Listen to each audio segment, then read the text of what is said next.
नमस्कार दोस्तों, engineering mechanics के लेक्चर 4 में आपका बहुत बहुत स्वागत है। और यहाँ पर हम बात कर रहे हैं चैप्टर 1 फंडामेंटल कंसेप्ट की।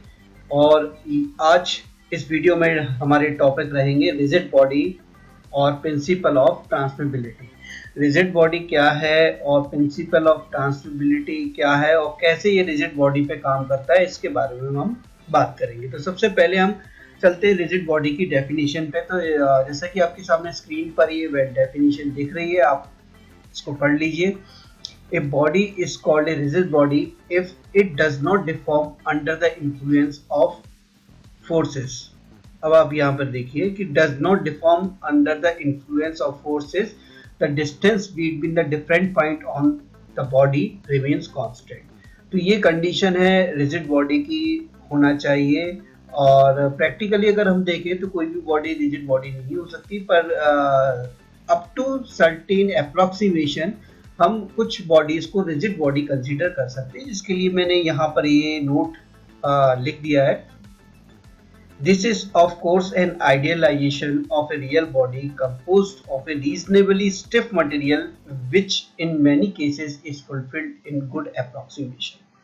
तो ये बात ध्यान रख लीजिए, रिजिड बॉडी के लिए क्या जरूरी है कि उस पर लगने वाली फोर्स उसको डिफॉर्म ना कर पाए और जो डिफरेंट पॉइंट है वो उनका बीच का डिस्टेंस कांस्टेंट रहे। तो इसको और बेहतर तरीके से समझने के लिए नेक्स्ट स्लाइड पर चलते हैं। तो यहाँ पर हम बात करेंगे फ्रॉम एक्सपीरियंसेस। अब हम बात कर रहे हैं from experiences with such bodies it is known a single force may be applied at any point on a line of action without changing its effect on a body as a whole। इसी को हम principle of ट्रांसमिबिलिटी कहेंगे। जैसा कि आप सामने देख रहे हैं, एक रिजिड बॉडी है और पॉइंट ऑफ एप्लीकेशन यहाँ पर A1 है और फोर्स मैंने लगाई F पर, और ये जो दिख रहा है आपको स्मॉल f से डिनोट किया हुआ है, ये हमारा है लाइन ऑफ एक्शन।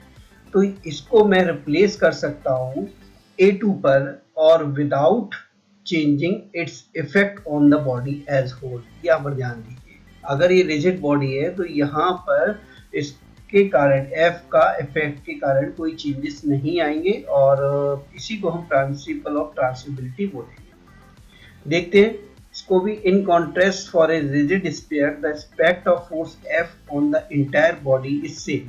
अब यहाँ पर देख लीजिए, लिखा भी है force F on the entire body is the same regardless of the whether the body is pulled or pushed। कहने का मतलब है the effect of force on a rigid body is independent of the location of the point of application on the line of action। ठीक है, ये बड़ी important बात है। the effect of force on a rigid body, इस force का effect जो rigid body पे है independent on the location, independent of the location, चाहे E1 पे लगाएं आप चाहे E2 पे लगाएं, of the point of application on the line of action. ये बात हमारी क्लियर होती है कि ये इंडिपेंडेंट है on the point of application and line of application. The force acting on rigid body are sliding vector, they can arbitrarily be moved along their action line। अब यहाँ पर एक बात ध्यान दे दीजिए, फोर्स एक्टिंग और रिजिड बॉडी पे जो फोर्सेस एक्ट करती हैं उन्हीं को हम बोलेंगे स्लाइडिंग वेक्टर। और स्लाइडिंग वेक्टर का मतलब ये होगा कि हम यहाँ पर E1 पे भी लगा दें या A2 पे लगा दें, दोनों केस में ये सेम इफेक्ट ही प्रोड्यूस करेगी।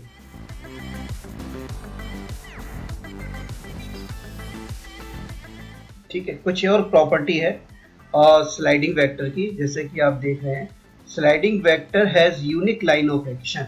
मतलब लाइन ऑफ एक्शन तो सेम रहेगा but not a unique point of application, और यूनिक पॉइंट ऑफ एप्लीकेशन नहीं रहेगा। बस ध्यान दे लीजिए, ऊपर दोनों की डेफिनेशन में एक बात आपको ध्यान में देनी है।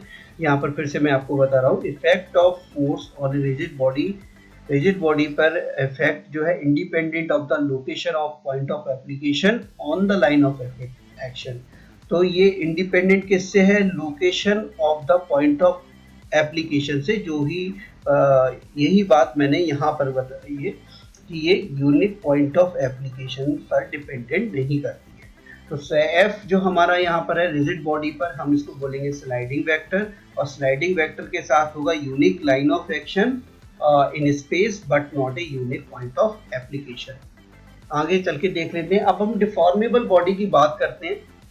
तो डिफॉर्मेबल बॉडी के केस में देख रहे हैं कि इस फोर्स का इफेक्ट यहाँ पर देख लीजिए किस प्रकार का है, और अगर मैं A2 पर इस को लगाऊं फोर्स F को, तो यहाँ पर इफेक्ट थोड़ा डिफरेंट है। In case of A deformable sphere the effect of force depend on the point of application. इस सिचुएशन में जैसे कि हम इससे ठीक पहले वाले वीडियो में हम बात कर चुके हैं कि F जो है डिफॉर्मेबल बॉडी पे अगर हम बात कर रहे हैं तो वो या तो फिक्स वेक्टर होगा या बाउंड वेक्टर की हम बात करेंगे, और इसकी खासियत ये रहेगी ये यूनिक पॉइंट ऑफ एप्लीकेशन होगा। ये काम कहाँ पे करेगा? Unique point of application on the deformable body और नॉन रिजिड बॉडी। नेक्स्ट चलते हैं हम डेफिनेशन की बात। प्रिंसिपल ऑफ ट्रांसफरेबिलिटी की एक बार और डेफिनेशन देख लेते हैं। कुछ बुक्स में तो आपको इस प्रकार की डेफिनेशन भी दिख जाएगी। The principle of transferability that the point of application of a force can be moved anywhere along its line of action without changing the external reaction force on the rigid body। Same जो अभी हमने बात करी थी उसी को हम समझा रहे हैं।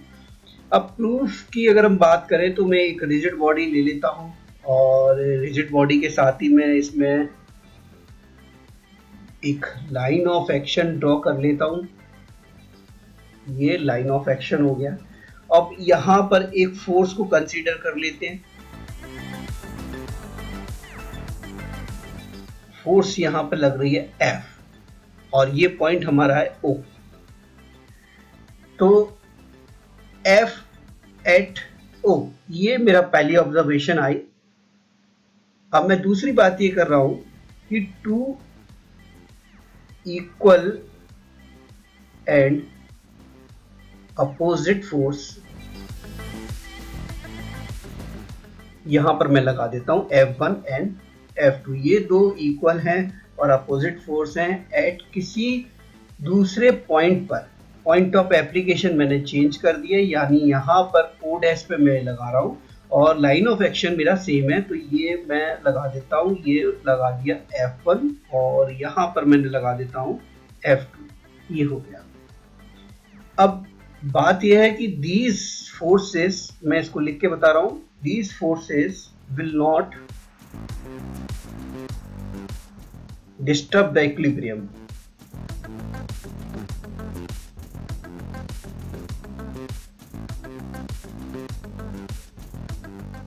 ये फोर्सेस इक्विलिब्रियम को डिस्टर्ब नहीं करेंगी, और जो कि बॉडी पर आप देख रहे हैं, इस बॉडी पर नाउ यहां से F and F1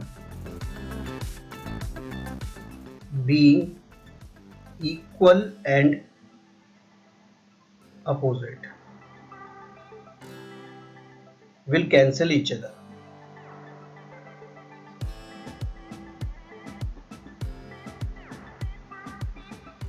कहने का मतलब यह है कि F एक फोर्स है और मैं यहाँ पर दो फोर्स ऐसी लगा रहा हूँ जिससे इस पूरी बॉडी का इक्विलिब्रियम कंडीशन जो भी जिस कंडीशन में है वो चेंज ना हो। तो ये फोर्स यहाँ पर आपको दिख ही गया होगा, F1 इजिकल्स टू F2।